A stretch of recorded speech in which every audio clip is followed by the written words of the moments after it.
Eh bien, c'est parti pour ce webinaire d'approfondissement sur la cybersécurité. Donc on va aborder, certaines thématiques bien connues et d'autres thématiques qui sont un petit peu, originales, à savoir donc des labs, sur cette cybersécurité. Donc, chaque webinaire Equium, et donc en l'occurrence c'est le premier du genre, a été conçu dans le but unique de vous apporter de l'information à forte valeur ajoutée et donc utile dans votre situation actuelle. C'est-à-dire que voilà, on est là juste pour vous apporter de l'information et uniquement vous apporter de l'information. Les démonstrations qu'on va vous proposer n'engagent aucunement la responsabilité d'Equium, elles sont uniquement à vocation pédagogique. On va vous montrer des lignes de commande qui peuvent potentiellement voilà, nous permettre de réaliser des actions sur des systèmes extérieurs. Voilà, elles sont uniquement à but démonstratif et non à vous inciter de quelque sorte à vous lancer dans le hacking. Donc qui suis-je? Je suis quelqu'un qui suis issu donc d'un BTS en informatique industrielle, qui est passé ensuite à un diplôme d'ingénieur en informatique avec une spécialité sécurité. J'ai passé un certain nombre de certifications et je suis aujourd'hui responsable de l'activité informatique industrielle chez Equium, donc ce qui regroupe l'infrastructure, la cybersécurité, donc les développements spécifiques. Je suis chef de projet, j'interviens encore régulièrement sur des missions d'expertise, que ce soit en infrastructure, en cyber. Le déroulement de ce webinaire va se dérouler en 3 parties. La première partie, c'est la sensibilisation à la cybersécurité industrielle, et puis vous apporter un petit peu toute la veille technique que vous seriez en droit d'attendre de ce type de webinaire. La partie 2, ça sera des rappels techniques en vous expliquant sur quoi je me suis reposé pour vous présenter les labs qui vont découler et en vous rappelant certaines bases réseau qui sont indispensables pour bien comprendre ce qui va se passer par la suite. Et ensuite, la dernière partie, ce sera une démonstration donc au travers de 3 attaques. Donc j'ai essayé de prendre 3 attaques qui soient assez représentatives pour vous démontrer comment ça se passe lorsqu'on est un hacker et qu'est-ce qu'on peut faire et sur quels outils on se repose pour produire des attaques. Alors tout d'abord, je voulais vous proposer une petite revue de presse, puisqu'en fait on vit une activité un petit peu singulière avec ce Covid.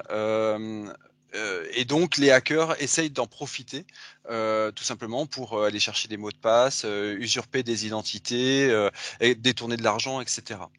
Donc le premier article que j'ai identifié, c'est un article proposé par Google, qui propose simplement le fait que chaque jour, Gmail bloque 18 millions de mails, que ce soit des mails type phishing ou malware, et qui sont en direct rapport avec le Covid-19. Leur intelligence artificielle leur permet de repérer et de supprimer ces mails. N'oubliez pas que je vous laisse le support à la fin de ce webinaire et donc vous pourrez lire sereinement les articles puisque en fait je vais passer rapidement dessus, donc vous n'aurez pas le temps de tous les décortiquer. Ensuite, les hackers sont sans pitié pour les hôpitaux. En effet, les hôpitaux ont été la cible d'attaques jusqu'au 25 mars. Depuis le 25 mars, une trêve a visiblement été validée chez les hackers. Cependant, l'assistance publique des hôpitaux de Paris a été ciblée le 22 mars, alors même que le confinement était d'actualité. Et donc, c'est des attaques régulièrement qui sont de type DDoS, buffer overflow, etc. Donc, des attaques qui ont pour but non pas de retirer des informations, mais de planter des systèmes. En Allemagne, maintenant, très récemment, des hackers s'en sont pris à un fonds de solidarité gouvernemental. Donc après une campagne de phishing, ils ont récupéré les informations des entreprises et des artisans qui demandaient de l'aide financière à l'État. Et ils ont ensuite demandé cette aide à l'État et au lieu de proposer les comptes en banque des entreprises qui étaient demandeuses, ils ont mis leur compte en banque et ils ont détourné entre 30 et 100 millions d'euros. Voilà. Donc c'est rudimentaire comme attaque, mais c'est plutôt efficace et c'est pas très glorieux. Enfin, le télétravail, on voit qu'on est tous en plein dedans. Clairement, c'est une opportunité pour les attaquants. Nos services informatiques n'avaient pas forcément anticipé une telle envergure au niveau du télétravail, donc les tuyaux n'étaient pas forcément très gros, les services d'authentification, les licences, etc. n'étaient pas forcément adaptés, donc tout s'est fait un petit peu en dernière minute. Donc il y a eu une baisse de la sécurité qui a été nécessaire pour que tout le monde se connecte et que tout le monde puisse travailler. Il y a eu une augmentation du trafic, donc forcément, on analyse moins ce qui se passe sur le trafic. Et ensuite, pendant que les gens font cette analyse et qui se concentrent sur la mise en œuvre du système, ils sont moins au fait des mises à jour de leur système et donc ils sont moins vigilants. Donc les hackers, dans ces cas-là, ils vont réaliser des attaques type force brute, scan de port, etc., pour essayer de pirater des comptes utilisateurs ou de rentrer tout simplement sur les systèmes des entreprises. Ensuite, dernièrement, c'est l'Agence nationale pour la formation professionnelle, donc qui a été victime d'un ransomware, visiblement sans gros impact, mais il y a quand même pas mal d'informations qui ont été dérobées et donc qui ont été publiées sur Internet. Donc on voit quand même que le Covid-19 est propice aux attaques des hackers et donc il faut être vigilant et on verra en synthèse qu'est-ce que nous vous recommandons de faire pour s'assurer que vous travaillez en pleine sécurité. Alors maintenant, rappelons un petit peu les bases rapidement. Donc qu'est-ce que la cybersécurité? Alors la définition, c'est que c'est un néologisme qui désigne l'ensemble des outils et des processus de sécurité utilisés pour la protection de l'environnement numérique. Et la cybersécurité protège à la fois les personnes, les idées et les données. Donc c'est une définition assez pompeuse, mais je pense que ça fait du bien de la rappeler, puisque c'est important de voir qu'on protège à la fois les personnes, les idées et les données. Souvent on s'attarde qu'aux données, mais les idées et les personnes sont aussi un enjeu pour la cyber. Les objectifs généraux sont tout simplement la disponibilité, faire en sorte qu'un système soit disponible et remplisse son œuvre le plus de temps possible. L'intégrité, qui englobe l'authenticité et la non-répudiation, s'assurer qu'une information, quand on travaille dessus, on soit confiant sur ce qu'elle intègre, donc faire en sorte qu'elle n'ait pas été corrompue, elle n'ait pas été modifiée par quelqu'un. Et ensuite, la confidentialité, s'assurer que les informations qu'on destine à telle ou telle personne soient vraiment utilisables et lisibles par uniquement telle et telle personne. Alors maintenant, qui sont les attaquants et pourquoi est-ce qu'ils attaquent? Donc qui? Ça peut être un acteur isolé, ça peut être un étudiant, un groupe de personnes qui veut de l'argent, une entreprise concurrente, un fournisseur, un État, tout un ensemble de personnes. On va catégoriser ces personnes selon trois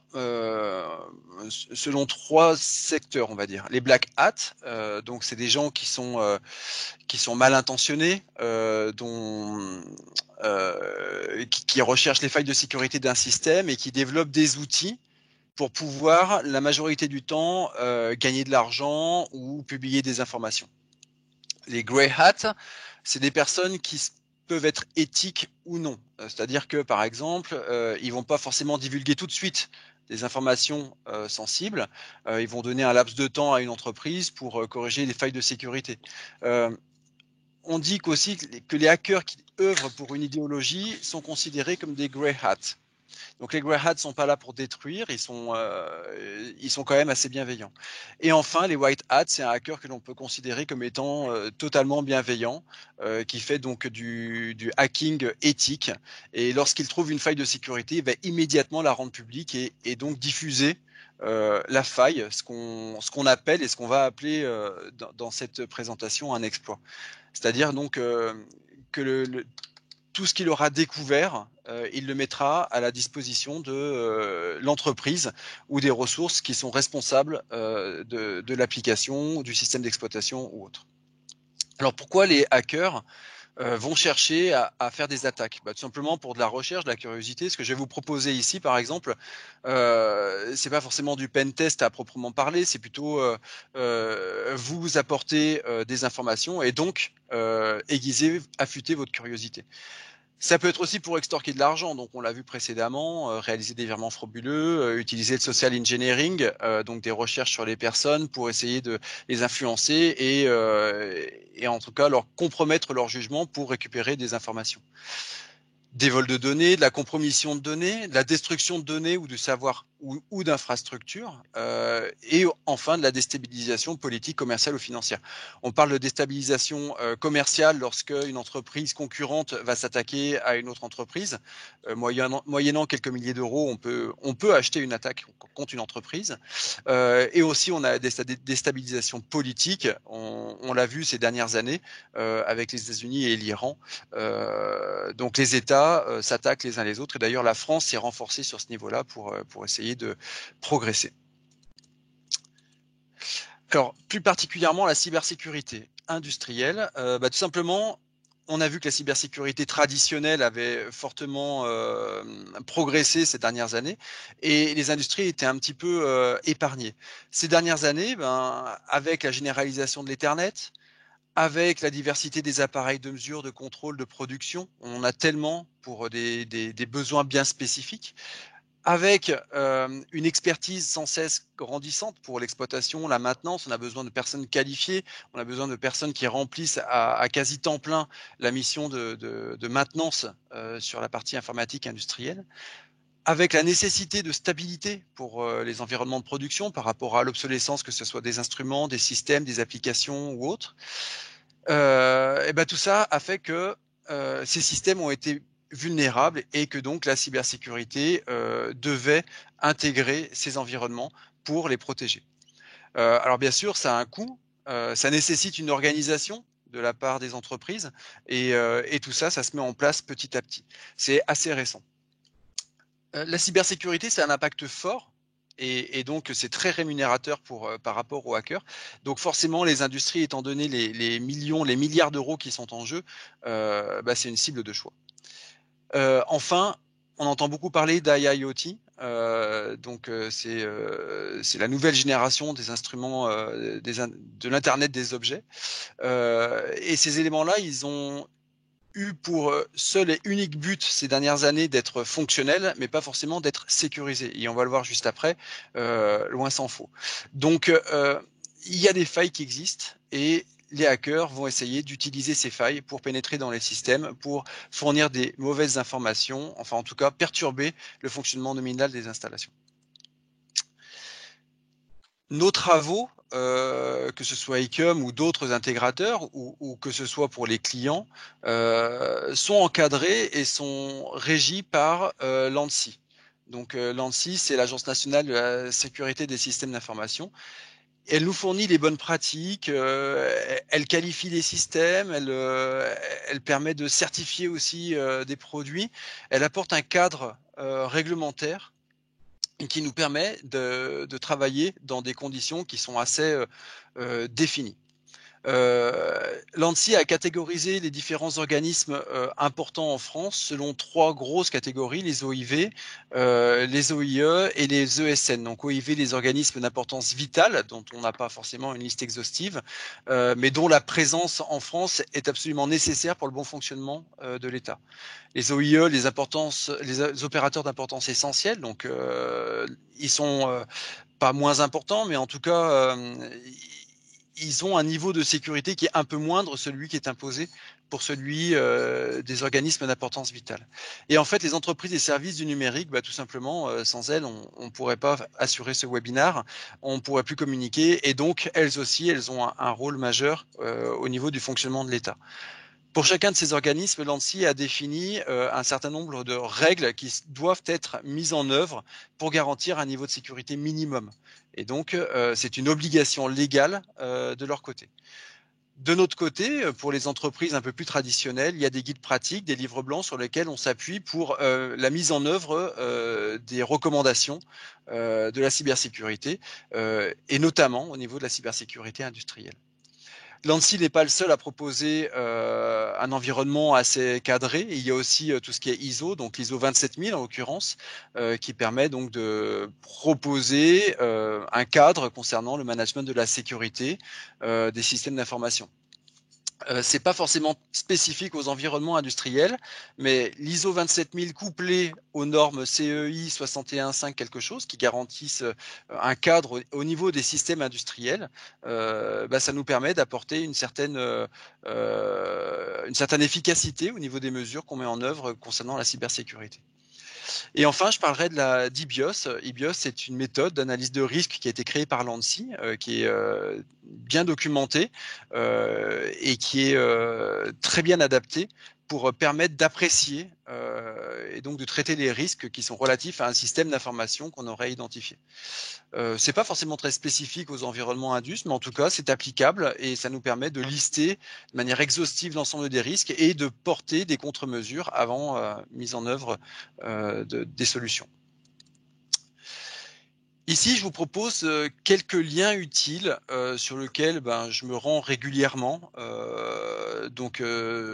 Voilà, je vous laisserai les parcourir. Il y en a un sur lequel, enfin deux sur lesquels je vais m'attarder. C'est archive.org, qui est une mine d'or qui regroupe un certain nombre d'ouvrages de manière gratuite, hein, des podcasts, des vidéos sur de nombreux sujets. Le CERT, qui est donc le gouvernement, c'est un site internet qui est proposé par le gouvernement et qui propose toute l'actualité liée à la cybersécurité, donc toutes les attaques, les failles, etc., qui sont publiées. Et ensuite Zataz, qui est vraiment très intéressant, c'est un des meilleurs hackers français, il propose une analyse très intéressante, c'est à jour, il y a des news régulièrement, c'est limite heure par heure, et c'est un très beau site internet, je vous conseille d'y aller. Ensuite, il y a la partie numérique avec les sites web et puis il y a la partie plus traditionnelle avec les ouvrages. On s'aperçoit clairement que lorsqu'on veut un petit peu farfouiller des sujets, Internet ne suffit pas. Donc, soit il faut avoir effectivement accès à des bibliothèques numériques, soit il faut aller se plonger dans les livres. Alors, je vais pas vous lister et vous expliquer tous les livres que je vous ai présentés ici. Le livre qui me paraît le plus intéressant, c'est le premier que je vous ai proposé, c'est La face cachée d'Internet. C'est un petit peu ce que j'ai essayé de montrer dans ce webinaire, c'est voilà, qu'est-ce qui se passe en coulisses. Donc souvent, quand on surfe sur Internet, quand on va faire nos achats, quand on va sur les réseaux sociaux, etc., on n'a pas forcément à l'idée tout ce qui peut se passer derrière. Donc je vais essayer de, moi, vous montrer qu'est-ce qui peut se passer un petit peu, mais faut toujours être prudent, savoir que quelqu'un peut être au-dessus de nous et regarder derrière notre épaule ce qui se passe. Étant donné que cette présentation vous sera laissée à la fin, je vous laisserai tout le loisir d'aller consulter les livres que je vous ai proposés pour éventuellement les commander et puis ensuite les lire. Pour information, tous ne sont pas en français, il y en a quelques-uns en anglais. Ensuite, je voulais quand même faire un focus sur Shodan. Alors Shodan, c'est un site web qui est un moteur de recherche dédié à l'IoT. Il permet de rechercher des équipements qui sont connectés sur Internet, d'en sortir les failles, notamment au travers de l'identification des ports qui sont accessibles. Il les classe par zone, par type, par marque. Il est utilisable avec des API et il est très très documenté.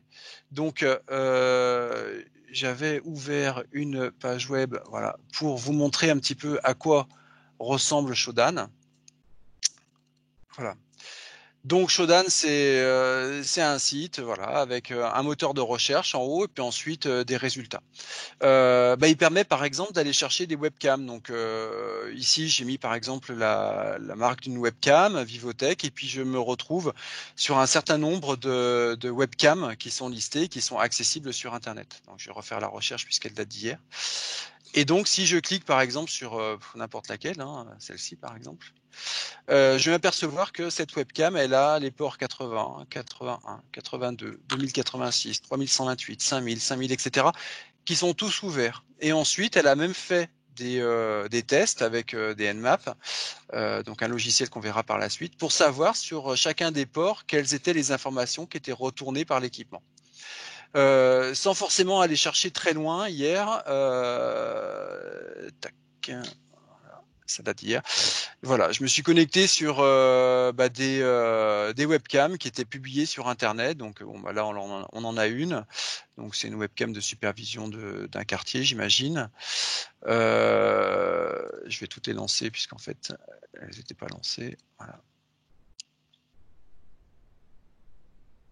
Le temps que ça monte. Je me suis connecté aussi sur une imprimante. Voilà, donc on est capable d'aller faire de la numérisation, des télécopies, de voir un petit peu ce qui se passe au niveau du réseau. Donc potentiellement, du moment où on a accès à un équipement de ce type-là dans une entreprise, derrière, on peut s'attendre à ce qu'on puisse aller un petit peu plus loin, prendre la main sur l'équipement et rebondir pour rentrer dans le réseau. Voilà, une autre webcam donc de surveillance. Donc je sais pas où c'est, en Allemagne j'imagine. Une autre webcam. Voilà, on peut aller chercher des informations qui sont librement publiées et donc qui sont vulnérables. Donc ici, je vous l'ai fait la démo parce que c'est uniquement à but pédagogique ce webinaire, donc je le fais sur des webcams, il n'y a pas d'impact. Il y a aussi des automates qui sont publiés et il y a aussi des systèmes Microsoft. Donc par exemple ici on voit un certain nombre de petites images. Si je clique sur une image, ça va m'amener directement sur une adresse IP dont les sessions à distance sont ouvertes et donc on peut commencer à voir si on peut pas faire des attaques sur le protocole RDP sur le port 3389 entre autres, puisqu'il a aussi le 23, le 25 qui sont ouvertes. Donc là, c'est une machine chinoise. Voilà. Et donc Shodan me paraît assez intéressant puisque on peut accéder à un certain nombre d'informations. Voilà pour Shodan. Ensuite, je vous ai mis un certain nombre de liens techniques utiles, donc qui sont utiles au quotidien. Alors Virus Total, c'est un logiciel qui permet de tester la reconnaissance de vos fichiers par tout un ensemble d'antivirus qui sont très connus. Donc on propose le fichier en point d'entrée et lui il nous dit sur 50 antivirus, ce fichier a été détecté par 3 antivirus comme néfastes et par tous les autres non détectés. Donc il permet de vérifier qu'un fichier est totalement est totalement sain ou pas. Wiz, c'est tout simplement un site web public et il permet d'informer sur les noms de domaine, donc de savoir à qui appartient tel nom de domaine, quel IP, quel est le propriétaire, son adresse postale, etc., etc. Il est important de savoir qu'il faut maîtriser ces informations au niveau de nos noms de domaine, puisque on voit qu'avec un site comme Wiz, toutes les informations qu'on aurait oublié de protéger sont publiées sur Internet et donc accessibles à tous. Un autre site particulièrement intéressant, Alexa, donc qui pourrait nécessiter d'avoir un compte premium, c'est un service fourni par Amazon et il fournit un certain nombre de statistiques sur les sites internet. Donc d'où viennent les gens, combien de temps ils sont restés sur les sites, quelle est la page la plus consultée, quelle est l'intensité du trafic, quels sont les IP, etc., etc. Ensuite, un lien que je vous recommande d'utiliser à la suite de ce webinaire, c'est Have I Been Pwned? C'est un lien qui permet de savoir si notre boîte mail a fait l'objet d'une compromission ou une fuite de données sur Internet. Alors, ça ne veut pas dire qu'on a hacké votre boîte mail, qu'on est rentré dedans et qu'on a accès à vos mails. Ça veut tout simplement dire que vos informations ont fait l'objet d'une fuite, donc votre nom, votre boîte mail et éventuellement d'autres éléments qui sont connexes à votre boîte mail ont été rendus publics au travers de certaines failles et les failles sont même proposées à travers de ce site. Et enfin, Rapid7, on va y revenir puisqu'on va utiliser un outil qui s'appelle Metasploit. Rapid7, c'est un outil qui permet de rechercher des exploits. Donc un exploit, c'est une faille de sécurité et qui permet d'avoir accès à tous les détails associés à la faille, à savoir sur quel port est concerné, quel est le protocole, comment le contourner, etc., etc. Donc on va s'en servir juste après. Voilà, la partie 1 est terminée. On va maintenant rentrer dans la partie un petit peu plus technique. Donc, rappel réseau, je vais être assez bref. Le but du jeu, c'est qu'on ait tous un petit peu le même vernis au niveau des réseaux. Alors, un réseau informatique, c'est une interconnexion de plusieurs entités. PC, imprimante, routeur, switch, etc. Internet, donc le WAN, c'est un réseau qui interconnecte des réseaux locaux informatiques. Les communications entre les équipements sont réalisées par les couches basses, donc les câbles, les fibres optiques, etc. C'est ce qu'on va appeler l'équivalent de la parole. Donc c'est ce qu'on va représenter ici avec la couche 1, c'est les 1 et les 0. Ensuite, ces communications, elles sont échangées, dans notre cas, au travers d'un protocole qui s'appelle TCP/IP, selon un principe d'un émetteur et d'un récepteur. Donc une personne veut parler à une autre, il va créer ce qu'on appelle un datagramme, l'envoyer vers la couche basse, va à l'autre personne en espérant que l'autre personne l'écoute. Donc ça, c'est le protocole et c'est ce qu'on va appeler donc la langue. Le modèle TCP/IP, il est décomposé en 4 niveaux et chaque niveau encapsule les données pour constituer le datagramme, donc la trame Ethernet sur le réseau physique.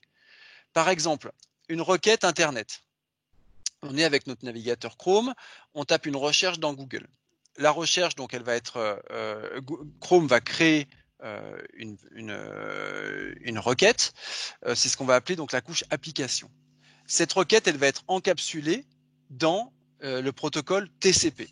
Ce protocole TCP va ensuite être encapsulé dans le protocole IP et être diffusé sur la couche transport au travers donc d'un datagramme.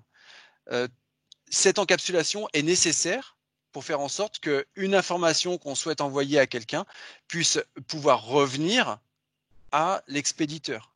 Donc on a les adresses IP sources donc de l'expéditeur, l'adresse IP destination du destinataire, et donc on a un ensemble de numérotation qui permet de garantir que la trame qu'on a envoyée est bien celle à laquelle l'expéditeur va répondre, et donc on va pouvoir avoir une chronologie dans les échanges de données. Cette présentation est une présentation simpliste, puisque normalement on parle des couches du modèle OSI. La couche TCP/IP, elle est antérieure, mais elle est un peu plus compréhensive que celle du modèle OSI. Donc en synthèse, à l'émission d'un message, il y a encapsulation, à la réception, il y a désencapsulation. Et cette pile protocolaire, elle permet d'être indépendant des logiciels et des systèmes d'exploitation. Un Mac peut discuter avec un Windows au travers de cette manière de fonctionner.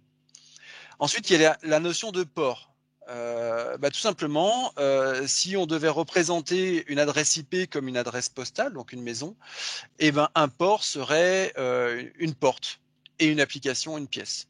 Donc par exemple, on pourrait avoir, là j'ai mis des exemples, Outlook, par exemple, il discute sur les ports 143, 9953, 25, 465. Internet va discuter, donc Chrome, Mozilla, Opera, Safari, etc. vont discuter principalement sur les ports 80 et 443. C'est donc l'ensemble port IP, source destination, qui va nous permettre d'envoyer des informations sur Internet et de les recueillir. Alors pourquoi je faisais un petit rappel réseau rapide? C'est tout simplement parce que le hacker, son but, ça va être d'identifier, de sniffer, de décortiquer des trames Ethernet, donc grâce en l'occurrence à un logiciel type Wireshark qui permet de sniffer tout ce qui se passe sur le réseau, et derrière d'aller modifier toute partie d'une trame pour aller l'adapter en fonction de ce qu'il veut faire. Donc s'il veut usurper une adresse MAC, il va aller changer les champs MAC. S'il veut usurper une adresse IP, il va aller changer les adresses IP ici pour les injecter dans le réseau et faire croire au destinataire qu'il est à l'origine de la trame, alors que potentiellement, par exemple, il ne l'est pas. Donc là, c'est un exemple, mais Scapy permet donc de créer des fausses trames Internet, des trames illicites pour aller créer, semer le doute et donc réaliser des attaques. Alors, avant de bien comprendre toute la partie lab, qu'est-ce qu'un exploit? Un exploit, c'est une faille dans un système, une application ou un service qui permet à un attaquant de l'exploiter afin de compromettre sa sécurité. Et qu'est-ce qu'un payload? C'est un code que l'on souhaite que le système exécute pour avoir un résultat précis. Donc, clairement, on va exécuter un script pour se donner des accès sur une machine distante. Ça va être un payload, un script qui va être exécuté pour offrir l'exploitation d'une faille. Alors, je vous présente un petit peu le lab, puisqu'on va rentrer dans la troisième et dernière partie, donc la partie manipulation. Donc, toutes les commandes vont être réalisées en live. On va réaliser 3 attaques. Donc, la première, c'est la prise en main d'une machine Windows à partir d'un virus maison. Donc, j'ai un système ici qui s'appelle Linux Kali. Je vais expliquer juste après qu'est-ce que c'est que Linux Kali.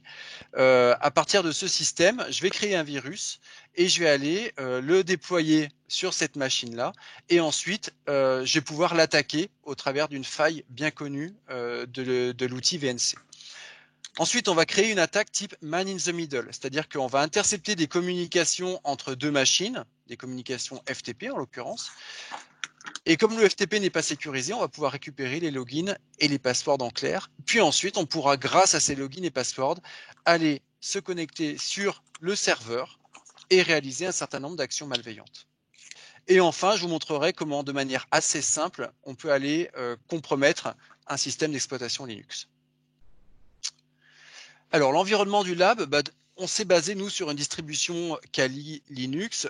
C'est un système d'exploitation qui repose donc sur une distribution Debian, donc Linux, et qui est très orienté pentest et donc tout ce qui est orienté sécurité réseau. Il y a d'autres distributions qui font exactement le même job et qui sont tout aussi bonnes, qui sont par exemple Kane ou Black Arch. Je ne suis pas exhaustif, c'est simplement des suggestions si vous voulez aller essayer d'autres distributions qui font le même job. On s'est reposé ensuite sur Metasploit. Alors Metasploit, c'est un framework, un outil qui permet d'exploiter et qui permet d'exécuter des payloads, donc des codes, des petits codes, pour utiliser des exploits, donc des failles. Il est souvent utilisé par les administrateurs système pour tester son environnement informatique ou pour réaliser des tests sur des cibles très particulières. Alors, qu'est-ce qui permet de faire ce framework? Il permet de faire des scans, de collecter des informations. Il permet de faire des repérages, même si tout ce qui est repérage, on va le voir, on peut le faire au travers d'autres lignes de commande, mais en tout cas, il intègre certaines commandes à l'intérieur du framework. Il permet donc de faire de l'escalade de privilèges, du vol de données, de faire du fuzzing, d'échapper aux antivirus, donc en créant des virus, on va le voir juste après. Il permet de supprimer des logs, etc. Il est très bien réalisé. C'est l'un des frameworks les plus utilisés et surtout il est très documenté et il est mis à jour quasi quotidiennement. Alors, quand nous on intervient pour réaliser des pentests chez nos clients, il faut savoir qu'un pentest c'est un projet et que ce projet se déroule en 4 phases. La première phase c'est la partie découverte, analyse, prise d'empreinte. La deuxième phase c'est la partie je vais chercher à obtenir des accès par tel ou tel moyen. Sur le 174 ou sur le 180. Alors, je sais pas qui parle.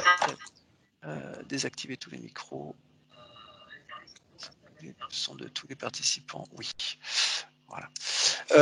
Donc ensuite, on va pouvoir, une fois qu'on a eu des accès, on va prendre le contrôle des éléments. On va réaliser donc les actions qui vont nous permettre de prouver qu'il y a des failles de sécurité qui sont avérées. Et ensuite, on va réaliser des rapports.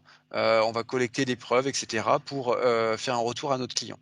Donc j'ai remis sur la partie droite l'organisation de notre lab. Allez, c'est parti. On va réaliser un certain nombre de lignes de commande sur notre machine. Donc, je vais commenter au fil de l'eau, tout simplement pour pouvoir réaliser une prise d'empreinte sur mon lab. Hop. Donc, je me déconnecte d'ici. Je me connecte sur ma machine Kali. Voilà. Voilà. Donc, voilà, Kali Linux, c'est un système d'exploitation qui ressemble à ça, dont le menu démarrer est ici et dont tous les outils qui sont proposés par la distribution sont classés par catégorie et tous sont des outils qui sont de notoriété sur leur environnement. Donc, je vais me lancer dans les lignes de commande, tout simplement pour déjà faire la prise d'empreinte. Donc, la première ligne de commande la plus simple que tout le monde connaît, ça va être le ping. Donc, ça marche aussi sous Linux, ping 192, pardon, 168.174.100 par exemple. Donc là, j'ai une machine virtuelle qui fait partie de mon lab, qui est le serveur qui tourne sous Windows, et donc on voit que la machine est accessible et que donc le temps de réponse des datagrammes qui sont envoyés à la machine est extrêmement faible puisque la machine est sur mon environnement virtuel. Maintenant, si on voulait récupérer toutes les machines qui appartiennent au sous-réseau 192, 168, 174 par exemple, on pourrait utiliser la commande nbtscan 192, 168.174.2 par exemple à 254. Donc cette ligne de commande va nous permettre de récupérer toutes les machines qui sont sur le réseau associées aux adresses MAC et associées donc au nom NetBIOS.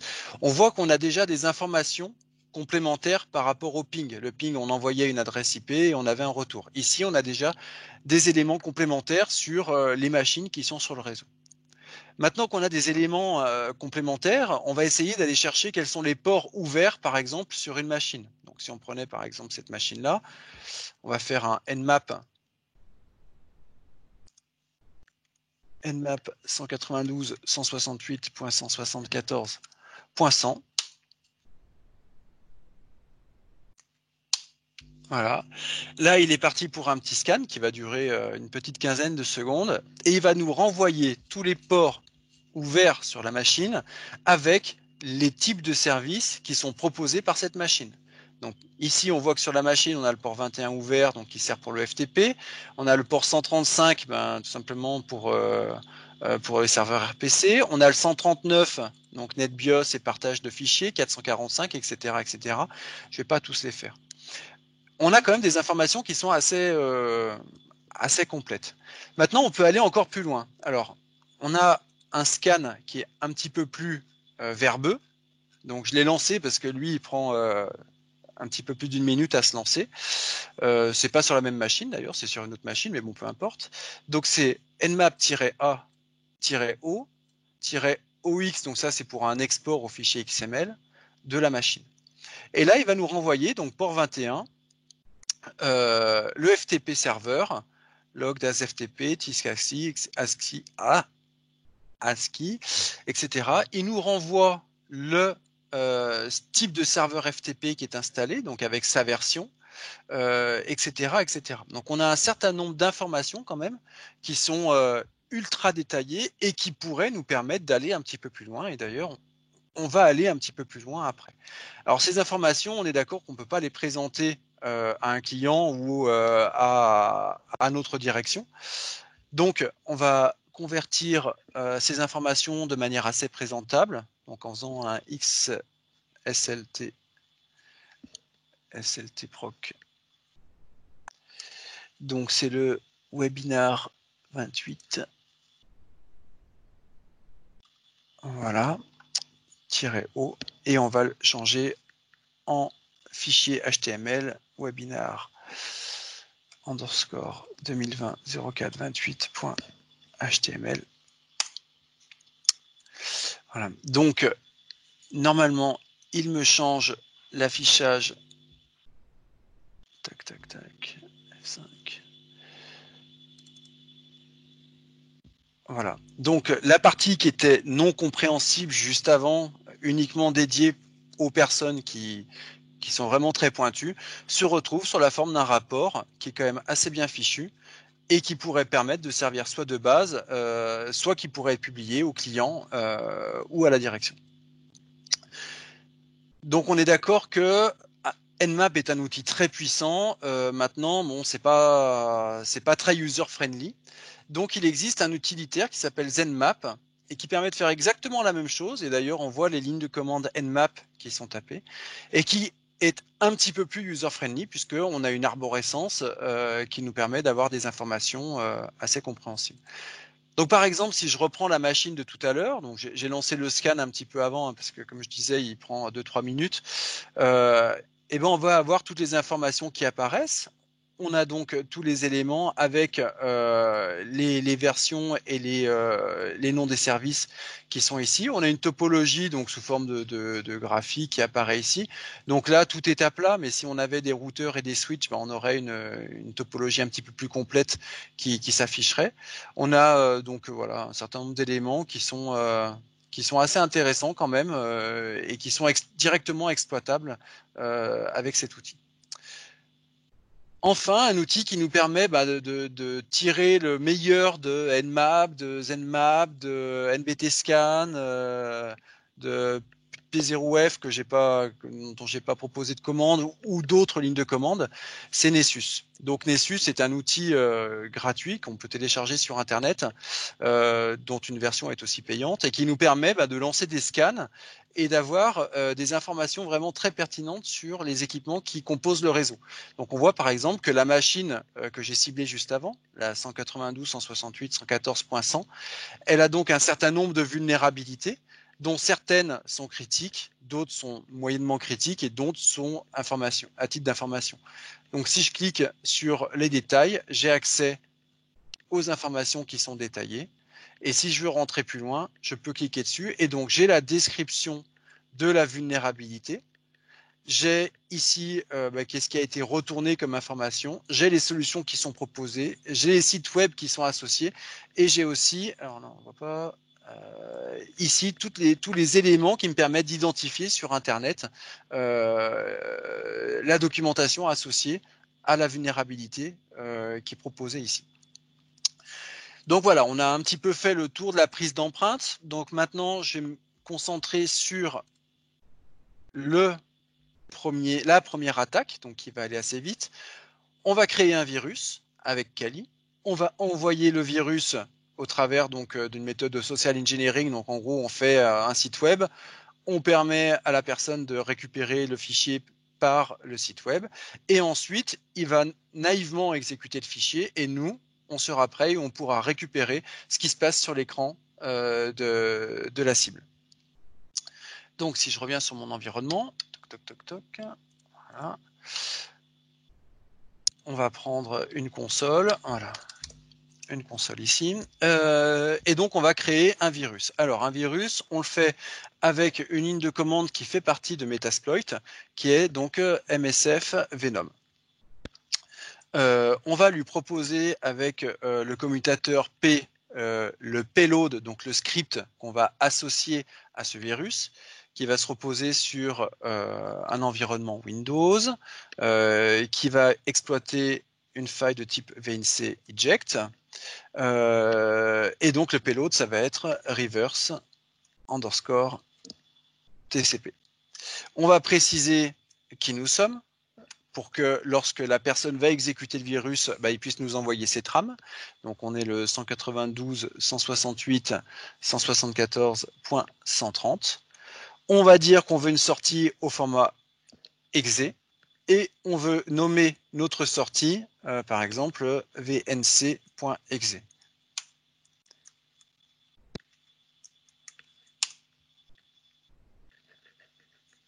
J'espère que je n'ai pas fait de faute dans ma ligne de commande. Sinon, ce serait dommage.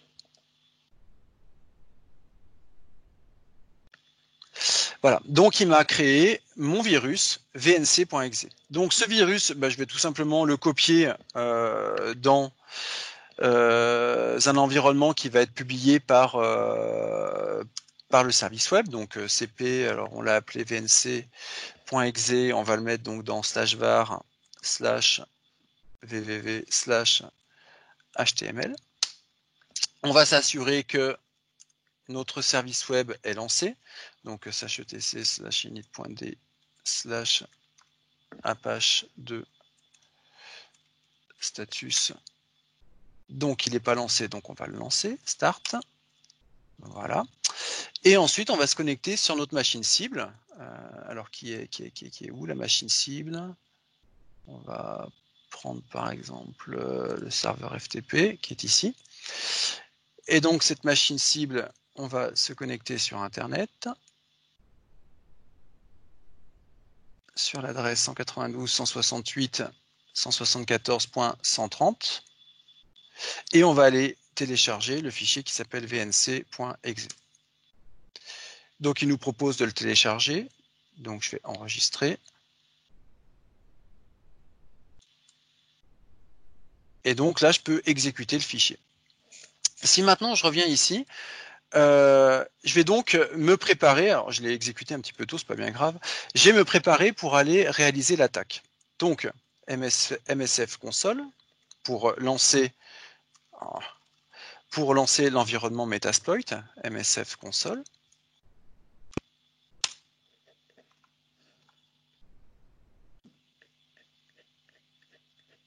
On va attendre qu'il se lance. Voilà. Et donc ici, je vais utiliser use/exploit/multi/handler. Voilà. Je vais positionner les arguments qui vont bien. Donc le localhost qui est 192.168.174.130, donc c'est moi. Le local port, on va spécifier 4444, peu importe. On peut voir tous les payloads qui sont disponibles pour cette faille. Donc, il va y en avoir un certain nombre. Voilà. Et ensuite, nous, on va utiliser donc un payload, donc set payload, qui va s'appeler donc Windows. Ah. Non, merci. Windows VNC inject et donc reverse TCP. Tac. Et ensuite, on va tout simplement lancer l'exploit. Donc là, il nous dit qu'il ne peut pas créer la session tout simplement parce que tac. Parce qu'une démonstration sans bug, c'est pas vraiment une démonstration. Si, t'as tapé L hôte à la place de L host tout à l'heure. Ah, c'est pour ça. Bien vu. Merci beaucoup. Voilà. Donc là, je suis en train d'attendre. Et si la personne lance le VNC, exécute, et ben là, je vais normalement récupérer, si tout va bien, voilà, l'affichage de ce qui se passe sur la machine distante. Donc on est d'accord qu'il y avait, il y a ici, si je bouge les fenêtres, je vois exactement ce qui se passe sur ma machine Linux. Donc voilà, on a hacké le système de manière assez simple au travers donc d'un exploit qui est connu et ultra connu. Voilà pour la première démonstration. La deuxième démonstration, tac. Hop. Donc, la deuxième démonstration, voilà, c'est éteindre une machine à distance avec la récupération des logins passwords d'un utilisateur. Donc, on va se mettre au milieu, on va analyser les flux entre deux machines et on va récupérer les logins et les passwords qui transitent pour tout simplement prendre la main et arrêter les machines à distance. Donc ici, on va utiliser un outil qui s'appelle Ethercap, qui n'est pas lancé. Donc, je vais le lancer. Ethercap, voilà. Qui nous permet tout simplement de se positionner entre deux machines. Donc, ensuite, tac, tac, tac, current target. Ici, je vais ajouter une cible, donc par exemple la 192.168.114.100. Ici, une autre cible, la 150. Donc, je connais les deux machines puisque tout à l'heure, je les ai identifiées. Et donc, il est lancé. Ici, je vais lancer mon utilitaire de scan de tram au niveau du réseau, donc de sniff. Il se lance, je sélectionne ma bonne interface. Voilà. Et donc là, il va aller sniffer tous les paquets qui sont échangés entre mes deux machines. Donc ici, j'ai mon serveur FTP. Et tout simplement, je vais aller me connecter sur le client FTP. Alors, tac, il est où le client FTP? Il est là. Voilà. Donc, je lance un FileZilla client.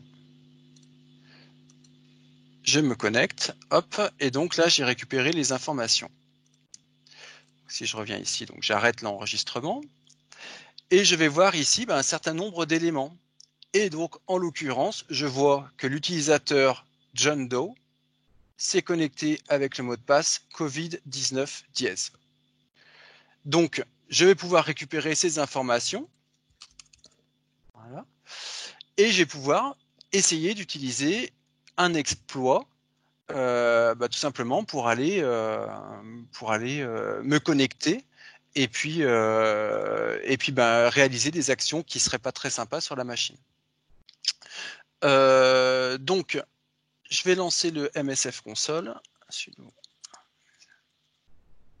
Ah.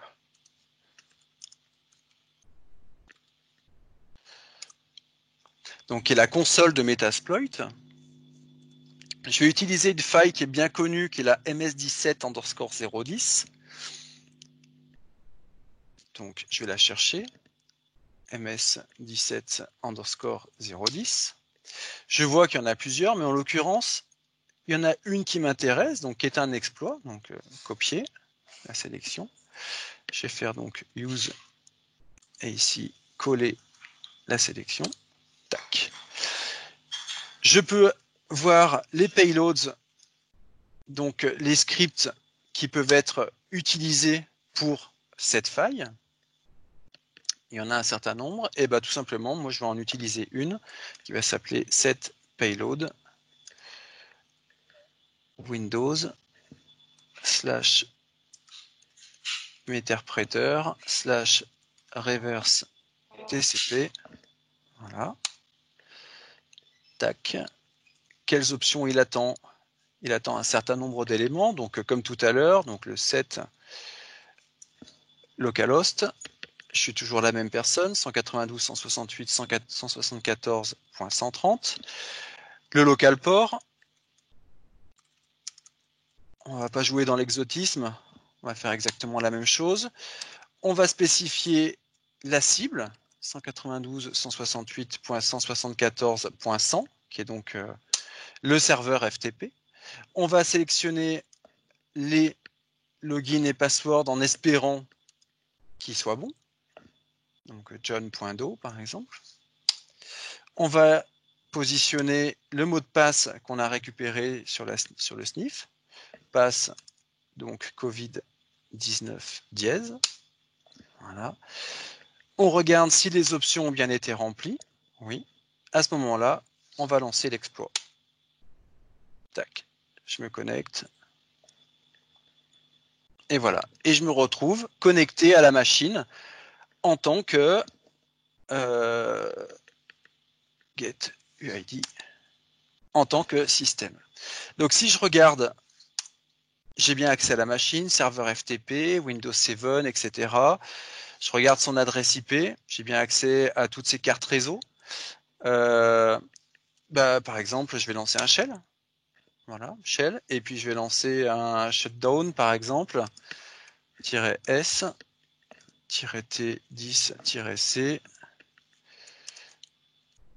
Ce webinar est formidable. Entrée. Et si je me connecte sur la machine, techniquement, sur la bonne machine, pardon. Voilà. Ah bah zut, elle s'arrête. On n'a pas vu le superbe message. Donc en tout cas, j'ai lancé l'arrêt et donc j'aurais pu réaliser n'importe quelle opération sur la machine. Donc voilà la deuxième faille utilisée et donc lancée via Metasploit. Ensuite, la dernière faille qu'on va lancer, la dernière attaque qu'on va lancer. Donc le but, c'est de prendre le contrôle d'une machine Linux et de récupérer des informations ou de supprimer des données, puis d'effacer ses traces. Donc on a une machine Linux qui est target, on a une autre machine Kali, et ben on va aller l'attaquer. Donc on a pris une machine Linux qui est assez vulnérable quand même. On n'a pas tenté le coup sur une machine très complexe non plus, très robuste en termes de sécurité. Le but étant de vous faire la démonstration. Alors je vais me mettre sur une console. Voilà, une console qui est bien propre. On va lancer un nouvel outil qui s'appelle Armitage. Alors qu'est-ce que c'est que Armitage? C'est tout simplement une interface qui permet de facilement utiliser tout ce que jusqu'à présent on a réalisé via des lignes de commande. Donc là on est en train de se connecter. Voilà, on y est. Donc ici, il m'a identifié toutes les machines que j'avais sur mon réseau et notamment la machine que je veux craquer qui est la 192, 168, 174, 128. Donc cette machine-là, je vais lui faire un Nmap scan, quick scan, ok. Et là, elle va me renvoyer toutes les informations qu'on a pu voir tout à l'heure, donc à savoir tous les ports, les processus, etc. Donc ça prend une dizaine de secondes. Et l'avantage, c'est qu'on a rapidement accès à toutes les informations qui sont proposées par le framework. Donc les exploits, les payloads, etc., etc. Donc voilà, là on a un certain nombre d'éléments avec les ports, les services et même les exécutables, enfin les services, les serveurs hébergés et qui sont mis à disposition par cette machine-là. Donc en l'occurrence VSFTPD 2.3.4. Alors je fais juste un aparté avant de lancer l'attaque pour montrer que on pourrait ici cliquer sur la machine, cliquer sur Find Attacks et automatiquement lui il va faire une requête à l'intérieur de toute sa base de données pour aller chercher tous les potentielles failles et tous les potentiels payloads qui pourraient être applicables à cette machine-là. Donc il va m'en retourner un certain nombre. Alors nous, on ne va pas forcément passer par ça puisque je vais faire une attaque un peu plus ciblée. Mais en tout cas, l'outil est assez puissant pour nous permettre de retourner toutes ces informations. Voilà. De l'autre côté, on va donc chercher VSFTPD, voilà, une attaque qui va utiliser, donc il y a une faille sur la version 2.3.4 de VSFTPD, comme de par hasard. On va cliquer dessus et tout simplement, on va même pas chercher à ajuster les paramètres, on fait launch. Automatiquement, il est en train d'exploiter la faille. Là, il nous dit qu'il a créé il a fait la faille, il a lancé l'attaque et donc la machine est compromise. À partir de ce moment-là, on peut créer un shell et interagir avec le shell. Voilà, je suis connecté à la machine. Donc si par exemple, je ne sais pas qu'est-ce que je pourrais faire sur la machine, je vais par exemple faire un Wamai. Voilà, il me dit que je suis root, donc je vais pouvoir faire un user add par exemple, Covid 2, voilà, tac, je vais pouvoir changer mon mot de passe, passe WD, pardon, Covid. Et donc je vais mettre Covid-19 dièse, tac, Covid-19 dièse, Covid-19 dièse, j'ai dit, hop, voilà. Et je vais me mettre dans le groupe des admins, j'ai passe WD-A Covid dans le groupe admin. Voilà, je me retrouve dans le groupe admin. Ce qui fait que maintenant, si je prends une... est-ce que j'en ai une? Je vais en relancer une autre. Voilà. Là, je pourrais lancer donc une connexion SSH Covid sur la machine Covid 192.168.174.128. À ce moment-là, il va me demander mon mot de passe. Ou pas. Voilà. Covid-19 dièse. Et à ce moment-là,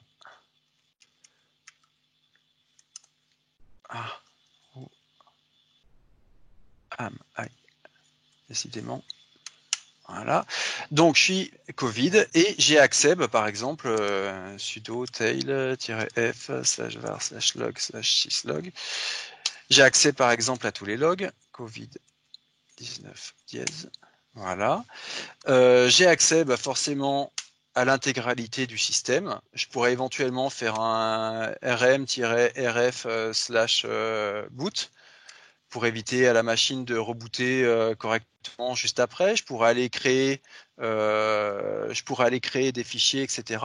Je pourrais par exemple aller chercher ps-ef tous les processus qui sont exécutés par la machine et par exemple aller vouloir dézinguer sudo ps sudo killall -kill tous ceux qui appartiennent par exemple à l'utilisateur Postgre. À ce moment-là, voilà, on a tué tout ce qui était moteur de base de données sur la machine.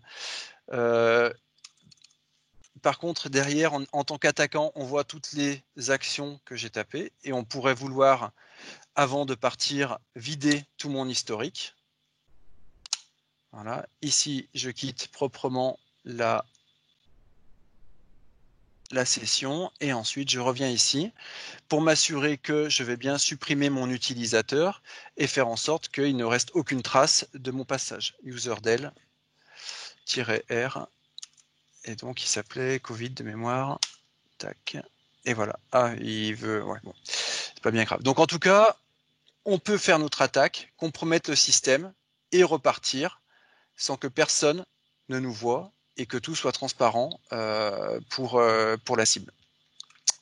Voilà un petit peu ce que je voulais vous montrer en espérant que voilà, ces démonstrations aient été intéressantes. Alors pour conclure, tout simplement cybersécurité, tous concernés, tous responsables. On voit qu'il n'est pas forcément ultra compliqué de pouvoir prendre la main sur des systèmes et de pouvoir usurper des identités. Que ce soit au niveau industriel ou au niveau personnel d'ailleurs, donc faut être très vigilant. Et ensuite, les derniers conseils, c'est dans un premier temps avoir un conseil adapté et prudent. Donc personnellement, étant donné que vous êtes à la maison, se connecter avec du WPA2 à minima, utiliser des VPN, chiffrer ces données, mettre à jour ces systèmes et ces applications régulièrement, puisqu'on voit que les failles zero day, on peut facilement et rapidement les exploiter, et donc il faut très souvent mettre à jour ces systèmes. Filtrer ses mails et être très méfiant vis-à-vis de tout ce qu'on peut recevoir vis-à-vis des réseaux sociaux, sur les téléphones, sur les mails et autres. Dissocier les usages et les mots de passe personnels et professionnels.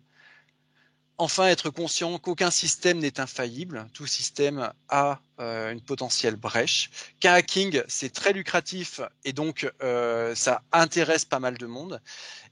Et dans notre cas, on recommande de privilégier la security by design dans les entreprises, donc faire en sorte que si une machine ne doit pas exposer à Internet, tout simplement qu'elle ne soit pas mise à proximité d'Internet. Voilà un petit peu pour la synthèse, donc j'espère que ce webinaire a été intéressant, donc ça dure un petit peu plus longtemps que prévu. Mais je suis à votre disposition pour répondre à vos questions.